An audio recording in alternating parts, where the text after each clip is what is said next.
This is episode 93 of the Magic Detective Podcast. On this episode, you'll hear about the life of William Fay, the other Davenport brother. That and more on this episode of the Magic Detective Podcast.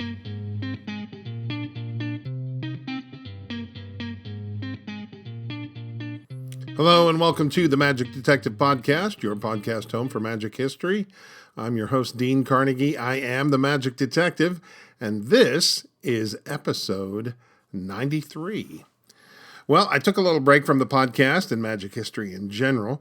I had to focus on finishing up 5 weeks of shows, which was intense. And then when I got home, the very next day that I got home after being on the road for so long, I ended up with a bad chest cold, and which turned into bronchitis, which was no fun. But fortunately, back in the summer, I was able to finish the Tony Curtis podcast, and I really wasn't able to do anything else because all my research material was back in Nashville, and I was in Virginia, so everything else kind of had to wait.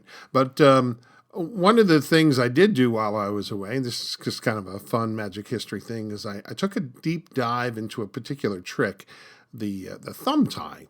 And, of course, it's gone by various names over the years, but I was very interested in it because I very recently saw a video of Alan Shaxson performing that routine, and I really liked the way he had his thumbs tied. It just frankly looked impossible. And I got to thinking about other people that did the thumb tie as well, like Willard the Wizard, who was known to have, again, an impossible-looking thumb tie. And when I say impossible-looking, his thumbs were tied in such a way that there was no way that he could do the various, I'm just going to call them manifestations, because essentially that's kind of what this particular effect is. It's sort of like a magic effect out of the spiritualism world, really. But it's now a stage trick. But how the rings pass through or how poles pass through your tied thumbs, it's just remarkable. And so anyway, I did quite a bit of research on that and found out that there are quite a few methods using wire, using zip ties, using rope, using lots of things. So it's certainly had its share of variety in that regard. And also it was fun to find some of the different bits of business that have been done over the years, many of which have been lost, no longer done. It's not a particularly popular trick today, mainly I think because it's also not a particularly easy trick to do. Alan Shaxson is no longer with us, so obviously he's not doing it. There's at least one fellow doing it today. I watched a video of him, and I apologize because I would mention his name, but I've forgotten who it is exactly. But he does a wonderful job with it, and I think it's going to end up in the Carnegie Show because it makes a really good addition to, like I already do the linking hula hoops and a couple things with of that nature, and I just think that this thumb tie would be a perfect addition. So that's one of the kind of the side things that I did this summer. But also, I had the good fortune of watching a video, and I don't remember who the fellow was. Here again, I should have written it down. I just remembered what he said. He was talking about books, and basically his point was, if you read a book 10 years ago, 20 years ago, you might want to consider picking that book up today and reading it with new eyes. And the point is essentially, you're not the same person today that you were 10 years ago or 20 years ago. Yeah, I mean, there's going to be a lot of things that are still the same about you, but in regards to being a magician or a magic historian, you're going to have learned a lot more over the years. If you're a magician who does magic, your skill level, I would assume, is going to be a lot larger, a lot stronger, a lot better. If you don't do sleight of hand, that regardless, maybe you've done, in the last 10 years, the last 20 years, several hundred shows, you're going to be a different performer than you were when you first read this book. So the idea of going back and looking with new eyes at some of this older material. I just thought, what a great suggestion.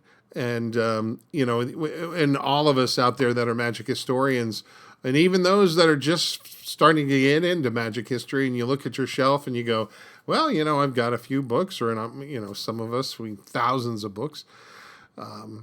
Well, there's a bunch of new material for us that we can take a look at and examine. And I know one of my favorite books was Mike Caveney's Carter the Great book. I remember when I first read that and just devoured it. And I'm going to have to dig it out and go through it again, because it was so much fun to read the first time. I know looking at it a second time with the newer eyes is going to be great. So it's a little bit about what I was doing this summer when I wasn't able to really do much with the podcast. So let's get into today. Our topic today is a little obscure, but if you know frankly, if you know a little bit about magic history, you've probably heard his name. If you've heard of the Davenport Brothers, you probably know this person's name. In fact, I've talked about him before on earlier podcasts, but my main reason for doing the podcast on him today is to share what this particular person is up to today. Yeah, you heard that correctly. And you'll have to wait to the end of the episode to find out exactly what I'm talking about. But let's go ahead and get into today's episode. Our feature today was born William Marion Fay in Darmstadt, Germany in 1839. By age 11, he immigrated to America with his family. Numerous sources say that he had an interest in magic at an early age. Some sources give his name as William Melville Fay. This is incorrect, however. Anna Eva Fay's husband was known as H. Melville Fay, and that name was not real either, but likely appropriated from the original William Marion Fay. Even Houdini mistakenly writes his name as William H. Fay in his book, A Magician Among the Spirits, but it is indeed William Marion Fay, and that is what is recorded on his gravestone. He was a resident of Buffalo, New York, where he became aware of the Davenport Brothers. In the 1800s, the spiritualism movement came about because of two sisters and two brothers. The first, the Fox sisters, and the others were Ira and William Davenport. The sisters began in 1848 with strange rapping and pounding sounds. Eventually, it was surmised that these rapping sounds were a form of communication with a ghostly spirit. A system was developed to ask questions and receive replies, depending upon the number of raps and such. The Fox sisters' popularity grew quickly. Not too far away were the Davenport brothers, who read of the sisters' exploits. And Ira Davenport Sr. was curious enough to bring the family together and see if they could experience the same thing. And sure enough, according to the biography, rapping sounds were heard, and this went on for some time. Word got out among the public that what was happening in the Davenport household, and before long they were demonstrating these feats to small groups. In one particular sitting, a message was sent to fire a pistol at the corner of the room. Upon doing so, the claim is, a figure could be seen in the smoke, standing and smiling. As the smoke cleared, so did the apparition. Again, so it was claimed. As with the Fox sisters, who began to tour around and demonstrate their strange powers, so did the Davenports. Over time, their program changed. At one point, early on, it was claimed that all three children, William, Ira Erastus, and their sister, all levitated some 9 feet into the air during a dark seance. Spectators present could reach up and feel their levitated bodies. This was done in complete darkness. The tours became longer, the demonstrations more elaborate, and somewhere they stumbled upon the tying feat, which was incorporated into the program. William Fay was around the same age as the two brothers. According to the biography of the Davenport Brothers by Thomas Nichols, M.D., One of his first evidences he gave of being attended by extraordinary manifestations was when playing with other boys, being raised bodily from the ground and lodged into a neighboring tree in sight of all of his companions. He, William Fay, joined the Davenport brothers during their visit to Oswego in upstate New York. Now, I'm not saying this incident of floating up into the air is fact. I'm just relaying what is in the Davenport brothers' biography. And keep in mind, this is not an autobiography, but a biography written by Thomas Nichols, M.D. However, the information was given to Nichols by the brothers and backed up by newspaper accounts from the time. The reason that William Fay was hired was twofold. One was to act as manager of the act, and two, as a backup performer, in case he was needed to fill in for one of the brothers. Surely the events of Oswego were a trial by fire. The test began with the brothers being tied with 90 feet of rope. Then copper wire was added to the ropes to make escape impossible. The boys were then placed into the cabinet. In about 9 minutes, the older brother was completely free of his bonds, but upon inspection, the younger brother was still securely tied. The cabinet closed again, and this time, after a short period, the doors were opened and the younger brother was seen to be free. William Fay joined the brothers at a private circle for about 40 attendees, and here the brothers and Fay sat at a long table. The committee then tied their wrists with white cotton thread many times and with many knots. Then the long end of the thread was tacked to a tabletop.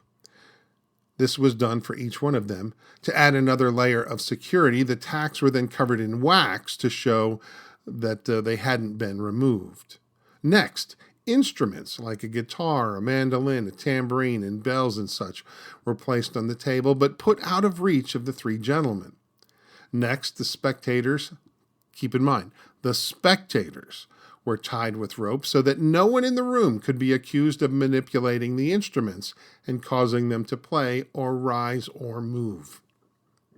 And yet, when the lights were extinguished, that is exactly what was heard: strumming sounds, ringing sounds, and the like.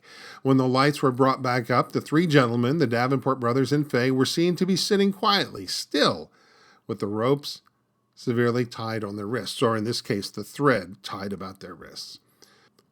Their next seance would find them in deep trouble. It was a private seance, but in truth it was more of a setup, as even before the troupe began to do their thing, law enforcement interrupted the proceedings and arrested the Davenports and Fay.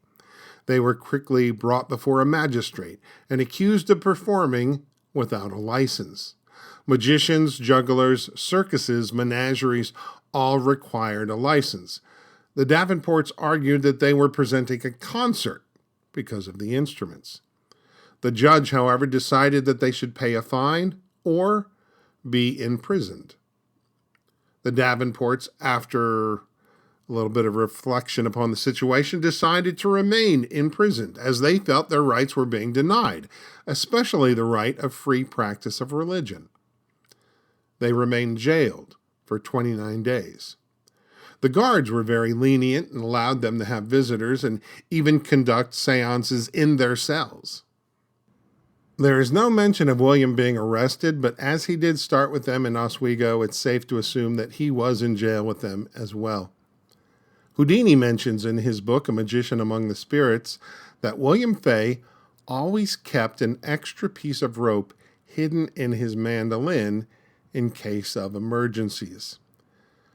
What were those emergencies? Well, it may be a situation where they were tied up and they weren't able to free themselves.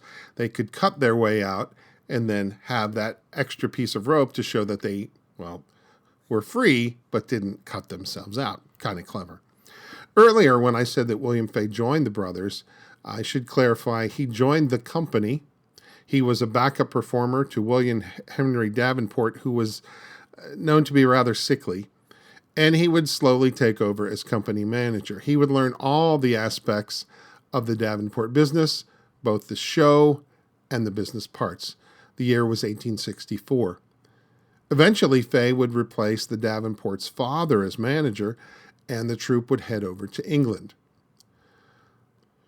In their programs, the two brothers were usually tied within the large cabinet, but it appears, if I'm reading this right, that Mr. Fay wasn't always in the cabinet as well, but sometimes tied to a chair outside of the cabinet. One particular sequence which can be credited to Fay is this. He would be tied to a chair. His legs would be tied to the legs of the chair, his wrists tied behind his back, totally immovable. The lights would be struck, and then a strange whizzing noise was heard. And only a few seconds later, he would yell, "It's off." Then the lights were brought back up, and Fay was still securely tied to the chair, but his coat was laying on a table in front of him. Next, a volunteer, a spectator from the audience, submitted their coat, which would be laid on the same table in front of Fay. The lights again would be turned off, and then that whizzing sound was heard, and just like before, when the lights came back up, the borrowed coat was found on Mr. Fay, who was again still tied securely to the chair. In 1869, a young man by the name of Harry Keller joined the troupe. It appears that he took over the managing job from William Fay. Fay was still with the company. In 1873, Keller had a falling out with William Henry Davenport and abruptly quit, but he didn't go alone, as William Fay left the employment of the Davenports as well and went with Harry Keller. The two performers joined forces in the spring of 1873 and began to tour the United States, calling themselves Fay and Keller, probably because William Fay was older than Harry and probably had more performing experience. Harry Keller would do the act that he learned while working with the Fakir of Ava, and then the conclusion of the show would be the recreation of the Davenport Cabinet, or what is known today as the Spirit Cabinet. The act apparently was not an immediate success, as lack of money left them occasionally stranded. One big difference, however, was the way the cabinet was presented. In the Davenport Brothers program, it was presented not as a magic trick. The boys never claimed supernatural powers either. They left it kind of ambiguous and up to the audience to decide, but they clearly leaned towards the side of the supernatural.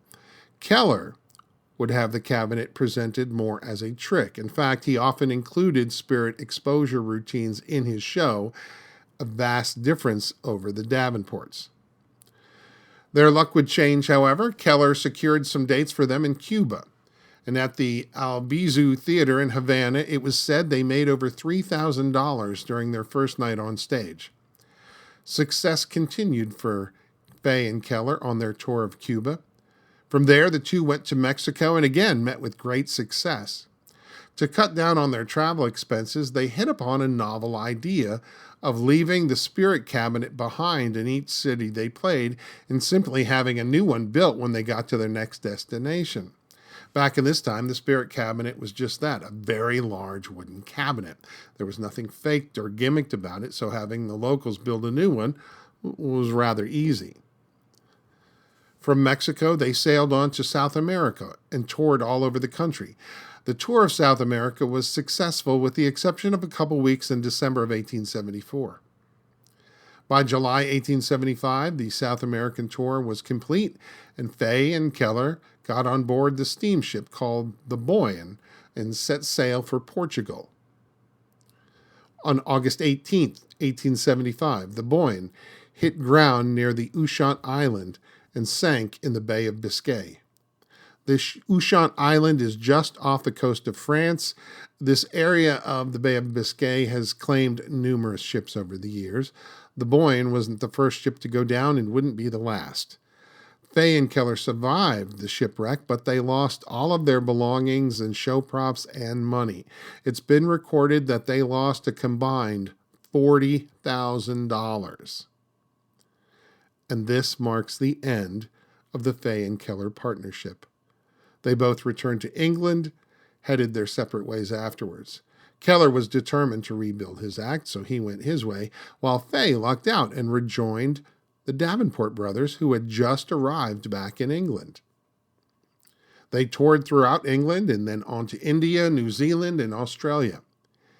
In 1877, William Henry Davenport, who had suffered from poor health for years, died in Sydney. His brother, Ira Davenport, returned to the United States. William Fay then returned to Australia and settled down in Melbourne. He married Eliza Lydia, and together they had one son, Franklin. In 1895, Ira contacted Fay about the prospect of starting up the show again.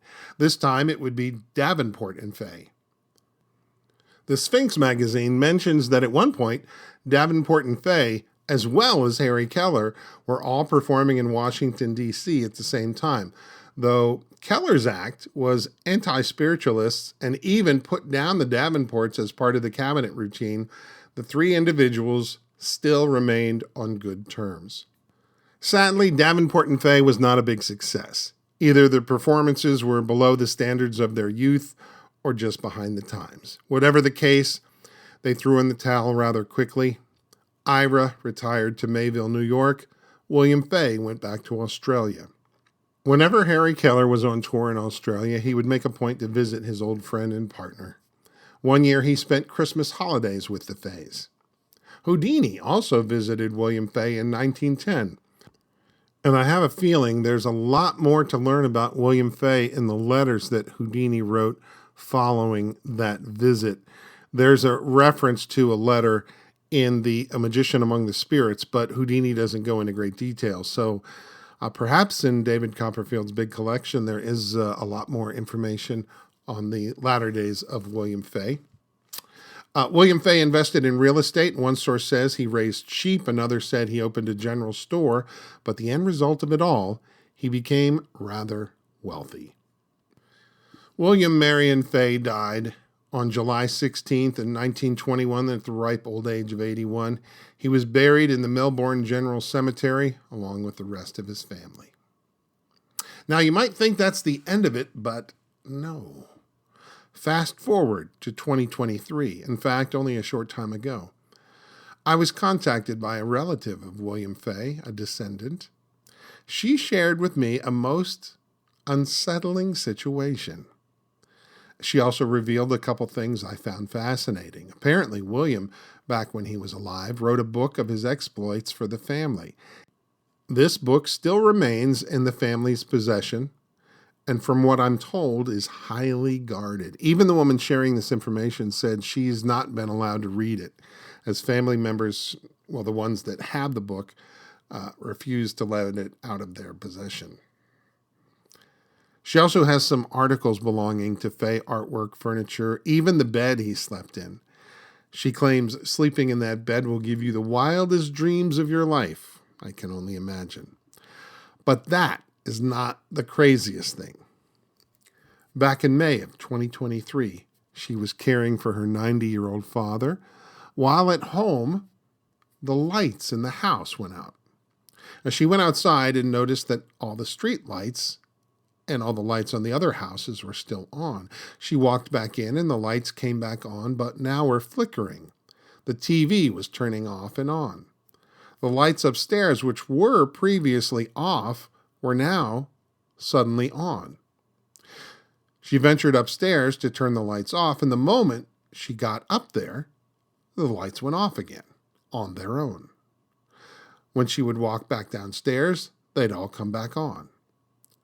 This began to happen all over the house. Various rooms would be bright with light and then suddenly dark. An alarm on the refrigerator that lets you know the door has been open started going off, except the door had been closed. This continued for some time. It continued until she had had enough.